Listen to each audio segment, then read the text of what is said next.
Okay guys, going to look at the Traders Clinic with Ask Scruff, and it's a little sort of salute to Simon. Hello there, Axel.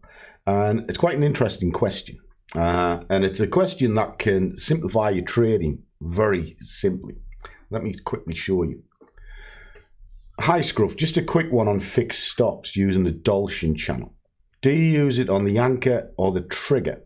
The anchor looks safer but sometimes far away, etc, etc. Okay, well, what he's diving at is there's an indicator called the Donchian channel. Let me just switch it off for just a second, and we'll take it to the hourly.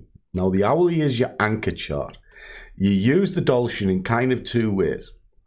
So if I come to here, what you're looking for is this. It's called a Donchian channel, and what it essentially does, it plots back the number of candles that you have set. Now the standard setting is 20.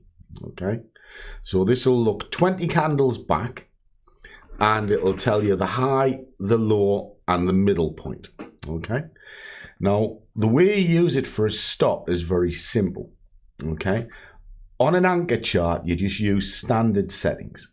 All right, 20, and if you're going long, which will be coming off a bounce and then moving higher, the Donchian that you would use for your stop is here. So your stop would be at this point. Okay, so it'll be there. You just put a stop there, and then you use it as a ratchet point as well, because as that price moves higher and then comes up to the higher point up here, you can then ratchet that to the middle point. Okay, so it works as a ratchet as well. Okay, so you can go, right, it's come through, that's the next logical bounce point, and then you constantly just keep moving up, but initially your stop is on the other side of that. Now again, you've got to use a bit of common sense as well, because if you're going long but it's on the upper side of the Donchian, then what you use is the middle point. So for argument's sake, we're looking at this sort of scenario, and you're going to go long off this candle.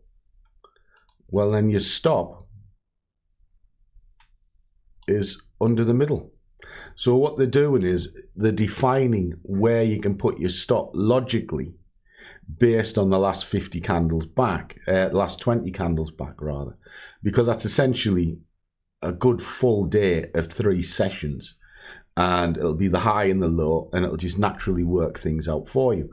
Now, if you're looking to be zoomed right in on the chart, which is the 15-minute, well, 20 15-minute candles doesn't really cut it because you're too close to the price. So what you would do in this instance is you would set it to a 50. And then when you set it to a 50, there is your stop, the lowest of the last 50 candles. If it breaks and you're entering, say, on this candle to move higher, again your stop is there. So the time frame determines the amount of candles you count back, and the rule of thumb is an hour and above, it's just standard settings, and once you go below an hour, drop it to a 50, and then that gives it enough data to kind of plot a significant high and low, and then from there you'll be able to place your stop quite safe. Hope that helps. Catch you soon.